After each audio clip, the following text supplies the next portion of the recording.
मस्जिद तुम्हारे बाप की है, तुम्हारे अम्मा की तो मस्जिद आई थी, तो तुम टीवी चैनल पर बैठ के बोलते हैं पुष्पमित्रा संज्ञा की बात करो, राजा हर्ष की बात करो।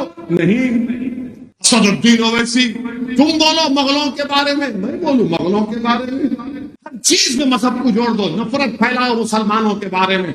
सुनो बेशर्मो जो हमारी वफादारियों पर शक करते हैं। भारत की आजादी की जंग में पहला काला पानी की सजा काटने वाला हैदराबादी था।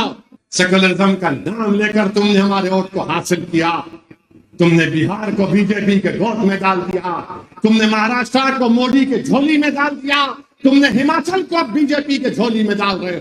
ये छोटी बीजेपी, ये असल में आरएसएस और बीजेपी के हुक्म पर ये नहीं चाहते कि तुम्हारी सियासी आवाज रहे। क्या कोई बीजेपी का नेता जाकर बिल्किस बानो से माफी चाह सकता है?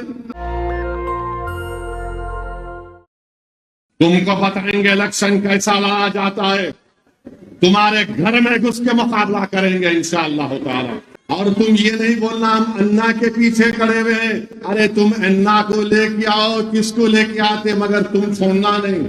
ये चाहते हैं कि मोदी के इशारे पर, आरएसएस के हुक्म पर मजलिस को कमजोर करना चाहते हैं। ये छोटी बीजेपी और इनके तमाम साथी जो मजलिस की मुखालिफत चाहे हैदराबाद या औरंगाबाद या सीमांचल में करते हैं, ये असल में आरएसएस और बीजेपी के हुक्म पर और ये नाम निहाद सेकुलर पार्टियों के दुम छल्ले बनकर ये नहीं चाहते कि तुम्हारी सियासी आवाज रहे। ये नफरत करते हैं जब तुम सवाल करते हो अपनी बराबरी का। इसीलिए इनका मकसद एक ही है कि अपनी अनानियत को, अपनी इनफरादियत को बरकरार रखने के लिए ये जमात को कमजोर करना चाहते हैं। अरे तुम्हारी शख्सियत खत्म हो जाएगी, जमात आबाद रहेगी। तुम्हारी अनानियत को मिट्टियां मलीज कर देगा अल्लाह इंशाअल्लाह ताला, मगर इज्तिमाइयत को अल्लाह बरकरार रखेगा। हमारी कोशिश यही रही कि बीजेपी इक़्तिदार में ना आए। आज बीजेपी के पास दिखाने को कुछ भी नहीं है, बीजेपी के पास दिखाने को कुछ भी नहीं है। बेरोजगारी नौजवानों का मुकद्दर बन गया। उत्तर प्रदेश में 50 लाख पुलिस की नौकरियों के लिए, 50,000 नौकरी के लिए 50 लाख नौजवान अप्लाई करते हैं। किसी रियासत में एक प्यून की नौकरी, 10 प्यून की नौकरी के लिए 3,000 पीएचडी के लोग अप्लाई कर दिए।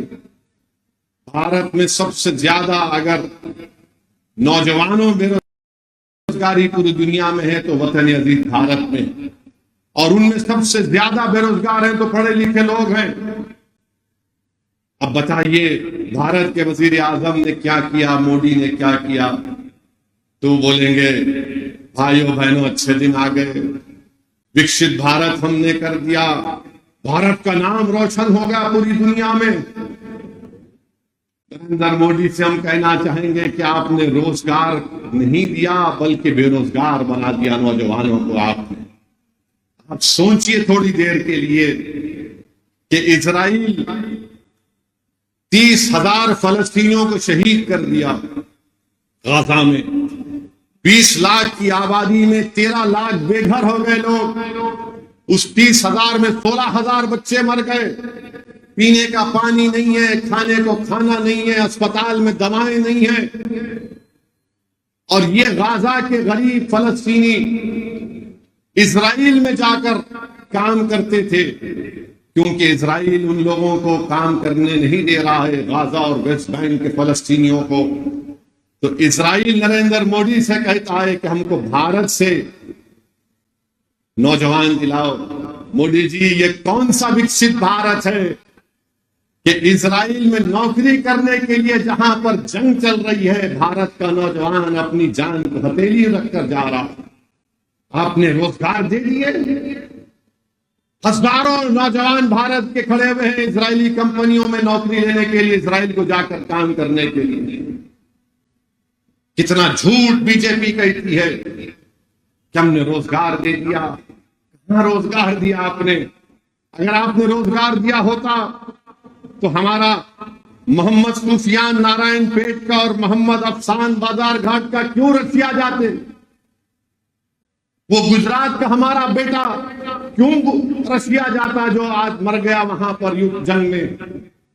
मेरे भाई, बेरोजगारी बहुत बड़ा मसला है। मैं भारत के नौजवानों से अपील कर रहा हूं कि सोचो, सोच समझ कर वोट डालो। याद रखो, अगर तुम बहकावों में आ जाओगे, जज्बात में आ जाओगे, तो 5 साल तुमको नौकरी नहीं मिली और 5 साल तुमको तकलीफ ना उठाना पड़े। हाँ, असदुद्दीन ओवैसी का नाम लेकर तुम्हारे दिल को तो खुश कर दिया जा सकता है, मगर तुम्हारे पेट को खुश नहीं किया जा सकता। ओवैसी की नफरत पैदा करके तुमको खुश तो किया जा सकता है, मगर तुम्हारे घर में चिराग नहीं जलेगा। मुसलमानों को बदनाम करके तुमको कुछ झूठा पैगाम तो दिया जा सकता है, मगर तुम्हारे माँ बाप के ख्वाबों को पूरा नहीं किया जा सकता। तुम्हारे मस्जिदों को शहीद करके तुम्हारे घर नहीं बन पाएंगे, याद रखो। ये बात सबको समझने की जरूरत है। मगर आज हम क्या देखते हैं कि हमारी शनाख्त को खत्म करने की कोशिश की जा रही है, मस्जिदों को हमसे छीनने की कोशिश की जा रही है, शरीयत पर अमल ना करे, यूनिफॉर्म सिविल कोड की बात की जा रही है, CAA के कानून के रूल्स को बनाकर हमको हमारे ही मुल्क में कागज दिखाने पर मजबूर किया जाएगा। मेरे भाई, ये बात मैं आपसे कह रहा हूं, ये आपको समझने की जरूरत है। और लोग मजलिस के मुखालिफिन बोलते, असद साहब अगर खामोश बैठ गए तो अच्छा होगा। अरे दीवाने, तेरा बाप जब तेरी माँ से निकाह करा तो अगर खामोश बैठता तो निकाह नहीं होता, बोलना पड़ा। तेरी अम्मा कबूल है तो तू पैदा हुआ दुनिया में। असदुद्दीन ओवैसी और इम्तियाज जलील ने भारत की पार्लियामेंट में सबसे ज्यादा सवाल किए। नफरत क्यों है मजलिस से? ये बहुत पूछते हैं, ये बहुत लड़ते हैं, ये बहुत हुकूमत के सामने खड़े होकर अपनी बात को दलील और भारत के संविधान के दायरे में रहकर बोलते, इसलिए इनको तकलीफ है। मेरे भाई, पार्लियामेंट में आपने देखा कि हमने खड़े होकर कहा CAA का कानून नहीं मानते, मैंने उस कानून को फाड़ दिया कि 17 दिसंबर 1992 को भारत की पार्लियामेंट में हमने रेजोल्यूशन पास करके RSS, विश्व हिंदू परिषद, बजरंग दल को उस ऐवान ने कंडेम किया था बाबरी मस्जिद की शहादत को। पार्लियामेंट में सन्नाटा हो गया। किसने भारत की पार्लियामेंट में कहा कि 22 जनवरी जीबी पंत ने रखी, 6 दिसंबर के दिन रखी गई? किसने भारत की पार्लियामेंट में खड़े होकर कहा कि बाबरी मस्जिद जिंदाबाद, बाबरी मस्जिद जिंदाबाद? तुम भी बोल सकते थे, मगर नहीं बोलेंगे। सच्चाई को बयान कर सकते थे। बाबरी मस्जिद जिंदाबाद बोलने का मतलब सिर्फ मुसलमान नहीं, बाबरी मस्जिद जिंदाबाद बोलना इंसाफ जिंदाबाद बोलने के बराबर है, संविधान जिंदाबाद बोलने के बराबर है, रूल ऑफ लॉ जिंदाबाद बोलने के बराबर है। चीन हमारी जमीन पर कब्जा करके बैठा है, चीन के खिलाफ कुछ नहीं बोलते, कोई नहीं बोलता चीन के खिलाफ। बीजेपी के लोग बोलते रोहिंग्या यहां पर, बीजेपी के लोग बोलते सर्जिकल स्ट्राइक होल सिटी में करेंगे, बीजेपी के लोग बोलते कोई मजलिस को के बारे में बोलता हम डेवलपमेंट करेंगे। डेवलपमेंट का मतलब क्या है? पब खोल देना। डेवलपमेंट का मतलब क्या है? जुए खानों को आबाद कर देना। उत्तराखंड में UCC मकसद एक ही है कि मुसलमानों की मजहबी शनाख्त को खत्म कर दिया जाए, हम अपनी शरीयत पर अमल ना करें, और आप अपने मजहब के कानून को हम पर कैसे मुसल्लत करेंगे? आप रेस्टिट्यूशन ऑफ कॉन्जुगल राइट्स का क्या मसला है बताइए? डिवोर्स का तरीका एक मजहब में अलग है, इस्लाम में अलग है। इस्लाम में शादी एक कॉन्ट्रैक्ट है, और कॉन्ट्रैक्ट कभी दोनों पार्टीज बैठकर खत्म कर सकते हैं, मगर आप अपनी मजहबी तालीमात को हम पर मुसल्लत कर रहे हैं। ये आर्टिकल 25 का वायलेशन है। और कैसा UCC? उत्तराखंड का UCC हो ही नहीं सकता। UCC पूरे मुल्क में होना, बल्कि ये UCC नहीं है, ये सिर्फ मुसलमानों को अपने मजहब से दूर करने की कोशिश उत्तराखंड की हुकूमत कर रही है। आर्टिकल 25 का वायलेशन, ट्राइबल पर इतलाक नहीं होगा तो राइट टू इक्वालिटी का वायलेशन है ये। और फिर इल्जाम लगाते हैं मंजले कि मुस्लिम औरतों को हम अच्छा करना चाहते हैं। क्या अच्छा करेंगे? क्या कोई बीजेपी का नेता जाकर बिल्किस बानो से माफी चाह सकता है? आप मुस्लिम खवातीन से बड़ी मोहब्बत की बातें करते हैं, पसमानदा मुसलमान की बातें की जाती हैं। बताओ जितने घर तोड़े गए किसके तोड़े गए? बुलडोजर इस्तेमाल हुआ तो पसमानदा मुसलमानों के घरों पर इस्तेमाल हुआ। मेरे अजीज दोस्तों और बुजुर्गों, CAA के कानून के रूल्स बनाए जाने का बीजेपी कह रही है। मैं फिर से कह रहा हूं, CAA बनेगा तो ये आज बीजेपी ऐसे दुमछल्लों को तैयार करी है, इन चमचों को जो टोपियां पहनकर आकर बोल रहे नहीं CAA से कुछ नहीं होता। दीवाने, तू जमीर बेच सकता है बीजेपी RSS की चौखट पर, मर तो सच्चाई को नहीं छुपा सकता। CAA को देखना है तो NPR के जरिए देखना पड़ेगा, और CAA होगा तो NPR कहेगा कि लाओ कागज लाओ, अपने दादा का बर्थ सर्टिफिकेट दिखाओ। जो नहीं दिखाएगा डाउटफुल लिस्ट में उसको डाल दिया जाएगा। और सबसे ज्यादा तकलीफ होगी भारत में मुसलमानों को, दलितों को, आदिवासियों को।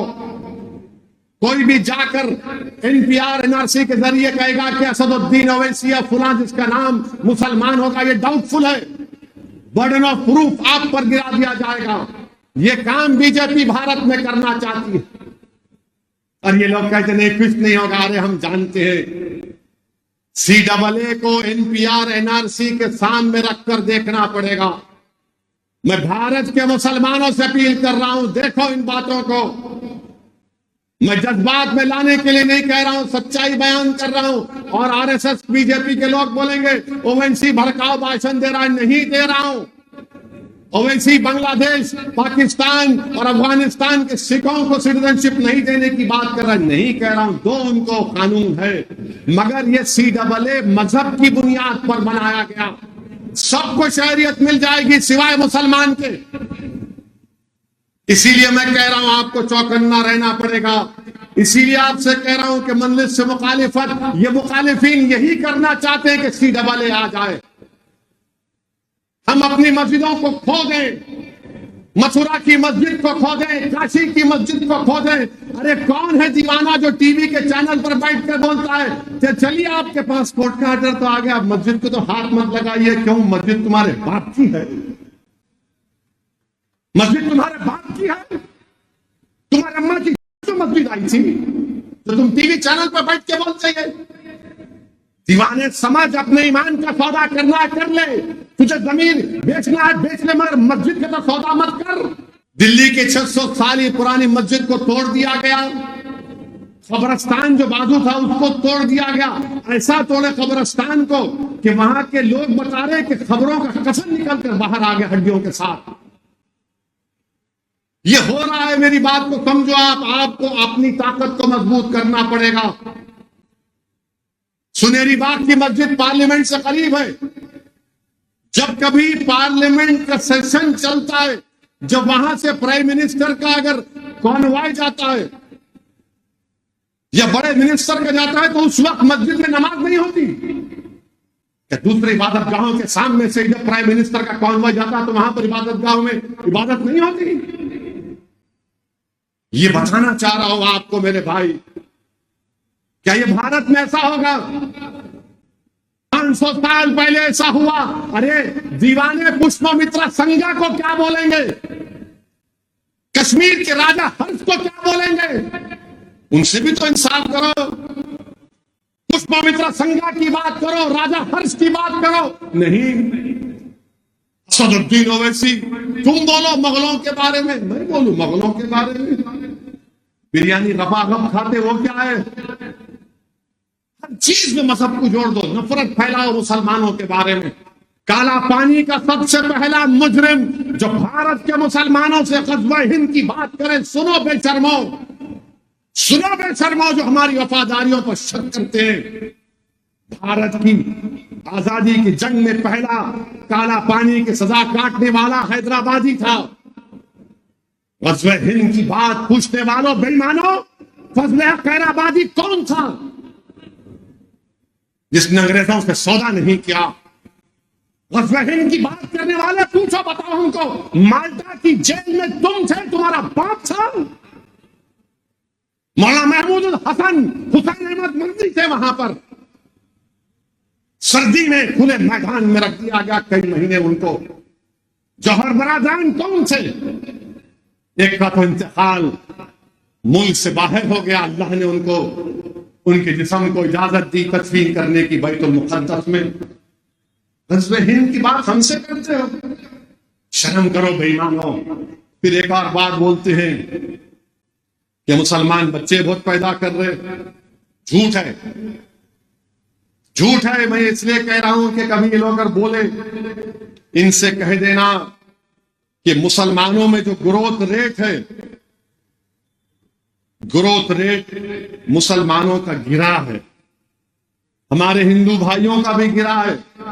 फर्टिलिटी रेट हमारे बहनों का, बेटियों का, हिंदू और मुसलमानों के फर्टिलिटी रेट में खाली 0.4% का फर्क है। ये बीजेपी आरएसएस बोलती है, मुखालिफ मजलिस भी उनके हाथ में हाथ मिलाकर हाँ हाँ हाँ करते। भारत में मुसलमानों की आबादी 18.8% पर रुक जाएगी। कब रुकेगी? 2021 में हमारे हिंदू भाइयों की आबादी स्टेबलाइज हो जाएगी 2061 में 74.7। अब आप बताइए क्या है? और फिर इन्हों बोलते बच्चियों की शादी, अरे बच्चियों की शादी गवर्नमेंट का डेटा 18 साल में ही होती। और फिर ये बोलेंगे नहीं 2-3 शादी करते। मेरे भाई, गवर्नमेंट का 2006 का डेटा है। हिंदू भाई 1.7, मुसलमान 2.5, दोनों कर रहे। अब जो करके नहीं रखते उनको क्या बोलेंगे? समझे? नहीं समझे तुम? जो करके नहीं रखते उनको क्या बोलेंगे? उनके बारे में बात ही नहीं करते, क्योंकि उनको पप्पा जी है। इसीलिए हम बोल रहे कि ये झूठा प्रोपेगेंडा खत्म करो बीजेपी आरएसएस वालों, ये चलने वाला नहीं है। हिमाचल प्रदेश में कांग्रेस और बीजेपी में 12 एमएलए का फर्क था। और किसको बोलेंगे वहां पर? उत्तर प्रदेश में समाजवादी पार्टी के 6 एमएलए कूद गए बीजेपी में। क्यों कूदे? क्योंकि बीजेपी ने एक आलाजात अपर कास्ट के हिंदू को टिकट दिया राज्यसभा का, तो सब बोले ठाकुर है, पंडित है, चले जाएंगे। और हम लड़ रहे हैं तमाम के लिए। महफिल का बरस वो करेंगे कुछ नहीं, तो कौन बोलेगा उनको बी टीम? महाराष्ट्र में उलट पलट हो गई। ये नांदेड़ के अशोक राव बीजेपी में चले गए, सन्नाटा है, मुंह पे कोई आवाज नहीं आती। अब हल्लुक शुरू हो गया खामोशी से। सच साहब क्या होने वाला है 24 में? मैं उन लोगों से कह रहा हूं, अल्लाह आपको दिमाग दिया, आप देख नहीं रहे क्या होगा? तुम अपने आंखों पर पर्दा डालकर बैठे हो, होश के नाखून लो, देखो तुम्हारी बर्बादी के मंसूबे बनाए जा रहे हैं। तुमको मजहब से दूर कर दिया जाएगा, तुमको नहीं नजर आ रहा है? याद रखो मेरी इज्जतदार मां और बहनों, दलितों, मुसलमानों, गरीबों, बेरोजगार नौजवानों, तुमको और डालना पड़ेगा। यकीनन बीजेपी को हराएंगे, मगर जहां पर मंजलिस लड़ेगी वहां ताला तुम साथ दे रहे हो, तुम बीजेपी को मौका दे रहे हो। तुम्हारी पार्टी के लोग कूद कूद कर बीजेपी के गोद में जाकर बैठ रहे हो। सेकुलरिज्म का नाम लेकर तुमने हमारे वोट को हासिल किया। तुमने बिहार को बीजेपी के गोद में डाल दिया, तुमने महाराष्ट्र को मोदी के झोली में डाल दिया, तुमने हिमाचल को अब बीजेपी के झोली में डाल रहे हो। हमारी वजह से मोदी वजीर आजम नहीं बन रहा, तुम सेकुलर नाम यहाँ सेकुलर पार्टियों की नाहली की वजह से मोदी वजीर आजम बन रहा। तीसरी मर्तबा मोदी को वजीर आजम बनने से रोकेंगे, यही हमारा पैगाम और रसगुल्ला होना चाहिए। अस्सलाम वालेकुम व रहमतुल्लाहि व बरकातहू। नेशनल दस्तक की आपसे गुजारिश है कि अगर इसको बचाना चाहते हैं तो नेशनल दस्तक को सब्सक्राइब करने के लिए रेड कलर के सब्सक्राइब बटन को दबाएं, फिर बेल आइकन की घंटी दबाएं। नेशनल दस्तक को बचाने के लिए बहुत जरूरी है कि हर खबर को शेयर करें, लाइक करें, कमेंट जरूर करें।